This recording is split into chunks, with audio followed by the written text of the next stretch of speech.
의리의 여영사 다모. 어느 해 경기 충청 항해삼도에 흉년이 들었다. 흉년이 드니 나달한 톨이 못내 아쉬웠다. 모든 백성들은 곡식으로 술을 빚지 말라. 나라에서 술을 빚지도 마시지도 말라는 금주령을 내렸다. 옛날에는 집집마다 직접 술을 빚어 마셨다. 그러니 집에서 술 빚는 일을 아예 금지한 것이었다. 금주령은 매우 엄격하였다. 금주령이 잘 지켜지고 있나 관리들이 사방으로 두리번거리며 감시의 눈길을 번뜩였다. 금주령을 어긴 사람은 죄의 가볍고 무거움에 따라 벌금을 내게 하거나 먼 곳으로 기양을 보내도록 하였다.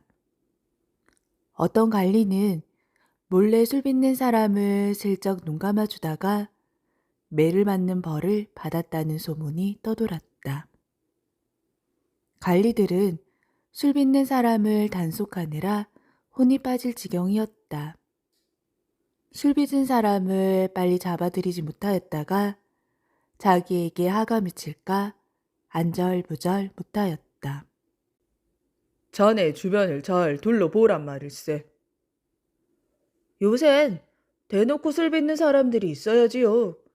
아무리 눈시고 찾아봐도 없습니다요. 허허, 그런 자를 알려만 주게나. 그럼 내가 벌금으로 10분의 1을 떼어줌세.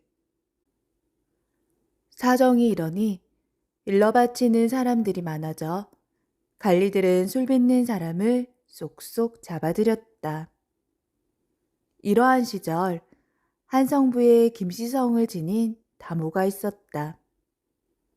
다모란 원래 간청에서 차를 끓이는 등 허드렛 일을 하는 여종이다. 내외가 있던 시절이라 여자가 관련된 사건에는 아전이나 포졸의 업무를 돕는 여영사 역할을 하였다. 하루는 한성부의 아전과 포졸들이 남산 아래 지비출비한 거리에 이르렀다. 몰래 술 빚는 집이 있다는 밀고를 받고 그 집을 수색하라는 출동 명령이 내려진 것이었다.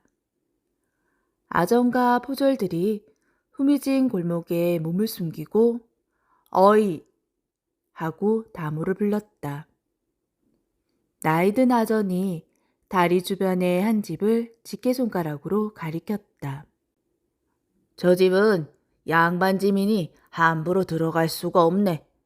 자네가 몰래 들어가서 먼저 수색을 하게나. 그러다가 술단지를 발견하거든 크게 소리치게. 그럼 우리가 바로 뒤쫓아 들어감세. 이렇게 말하고는 아전들은 집 주변으로 몸을 숨겼다. 다모는 분부대로 발꿈치를 들고 살금살금 안채로 들어갔다. 안방에 들어가니 가연 아랫목에 술이 3대쯤 들어갈 만한 단지가 놓여 있었다. 술 익는 향기가 코를 찌르니 늦가을에 새로 빚은 막걸리가 틀림없었다. 다모가 술단지를 들고 방 밖으로 나오는데 그걸 본 주인 할멈이 깜짝 놀라 그 자리에 기절해버리고 말았다.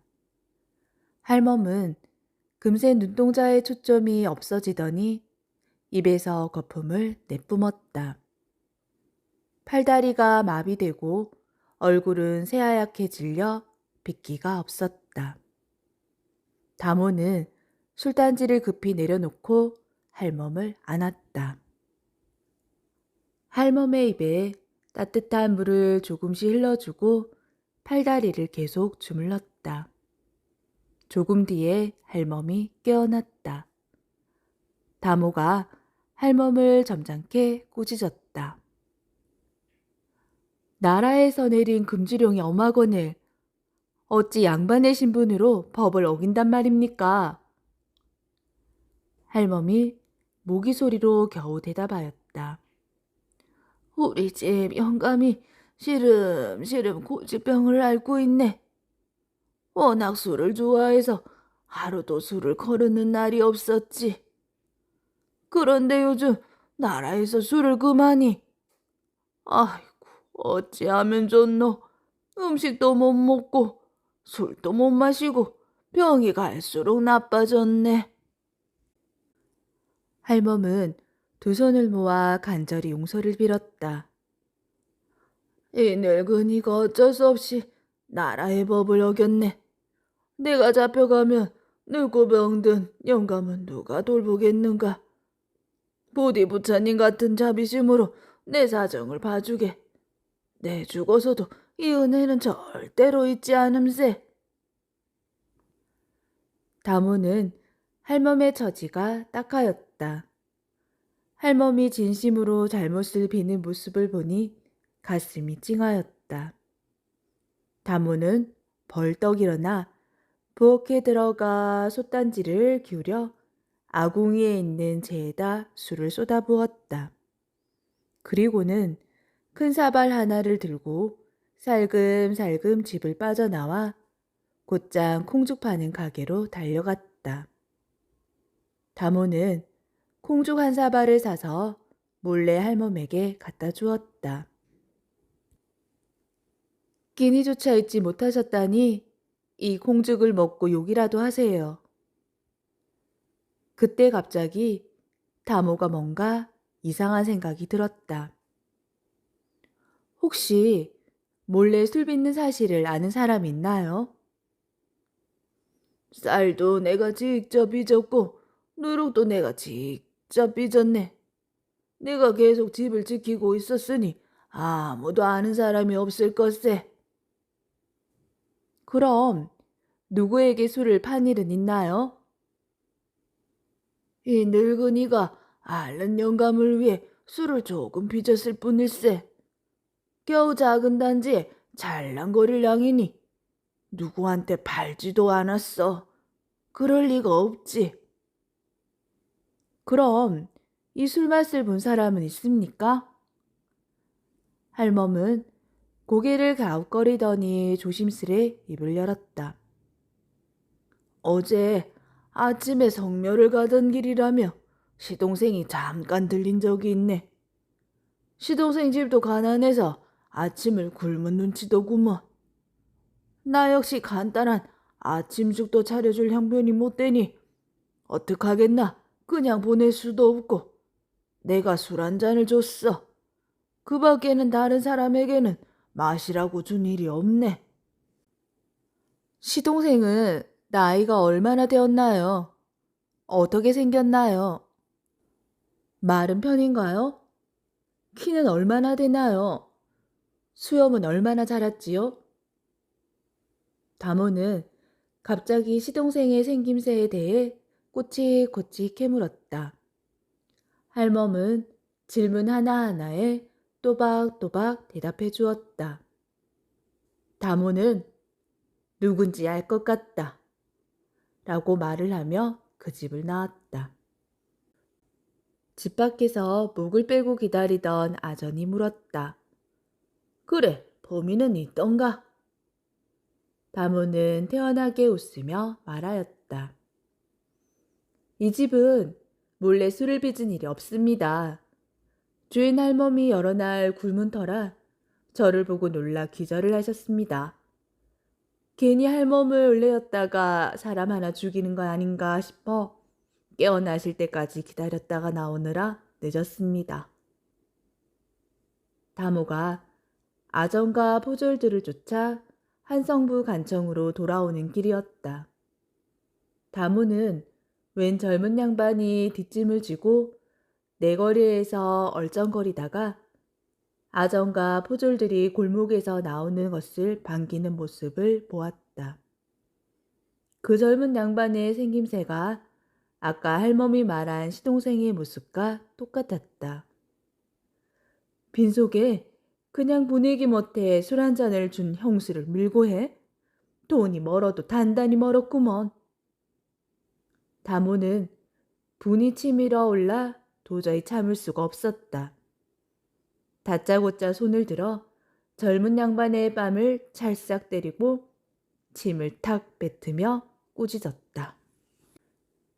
내가 진정 양반이란 말이냐?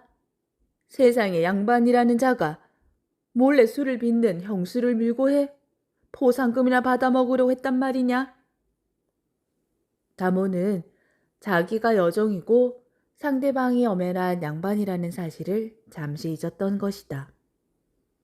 이 소리를 듣고 지나가던 사람들이 구름처럼 몰려들어 다모를 에워싸고 구경하였다. 아전이 버럭 화를 내며 다모에게 소리쳤다. 내가 어찌 할멈의 꼬드김에 넘어가 몰래 술 빚은 할멈을 눈 감아주고 도리어 고발한 사람에게 욕을 하고 침을 뱉는단 말이냐. 게다가 너는 여종이고 저 사람은 양반이니 양반을 모욕한 죄가 얼마나 큰지 모르느냐. 아전이 나서 다모의 머리채를 틀어지고는 주부 앞으로 끌고 가서 이 사실을 보고했다. 내가 몰래 술 빚은 할멈을 숨겨주었단 말이냐? 그러하옵니다. 할멈의 사정이 너무 딱해서 그만. 주부가 다모에게 그 사실을 따져 물으니 다모는 있는 그대로 아뢰었다. 주부는 잠시 화가 난 체하며 엄한 목소리로 꾸짖었다. 내가 나라의 법을 어기고 몰래 술 빚은 범인을 숨겨주었으니 그 죄를 용서할 수는 없다. 여봐라, 매 20대를 쳐라. 다모는 벌로 매 20대를 맞았다. 엉덩이에서 피가 줄줄 흘러 옷이 흥건히 젖었다. 유시가 되자 간청 업무 시간이 끝났다. 주부가 다모를 조용히 불렀다. 주부가 선뜻 돈꿰미를 주며 말하였다. 자네는 나라의 법을 어기고 몰래 술 빚은 범인을 숨겨주었네. 그 죄를 용서한다면 나 또한 사사로이 나라의 법을 어기는 것이 되네. 그래서 가혹한 매질을 하였네. 하지만 자네는 참으로 의로운 사람이구먼. 그 행동이 훌륭하여 이 돈을 주니 어서 밖에나. 다모는 매를 맞아 걸음조차 내딛기 힘들었다. 그러나 주부의 말과 행동에 감격하였다. 나라의 법을 어기지도 않고 사람 사는 인정에서도 벗어나지 않는 주부가 우러러 보였다. 이윽고 밤이 되었다. 다모는 쩔뚝거리며 가까스로 남산 아래 할멈 집에 다시 갔다. 할멈은 표범벅이 된 다모의 옷을 보고 깜짝 놀랐다. 간청에 소속된 모민체가 몰래 술 빚은 일을 숨겨주었으니 매를 맞아도 당연하지요. 다모는 할멈에게 상으로 받은 돈을 주며 말했다. 할멈이 아니었더라면 어찌 이 상금을 받았겠습니까? 그래서 할멈에게 이 상금을 드리는 겁니다. 할멈은 자기 처지가 부끄럽기도 하고 다모가 무척 고맙기도 하였다. 나를 불쌍히 여겨 자네의 은혜로 벌금형을 면하게 되었네. 그런데 자네는 나 때문에 매까지 맞지 않았는가? 그리고 이 상금까지 주려 하니 내 무슨 마음으로 그 상금을 받을 수 있겠는가? 할멈은 한사코 사양하였다. 하지만 다모는 돈을 할머니 앞에 놓아두고 뒤도 돌아보지 않고 서둘러 가버렸다.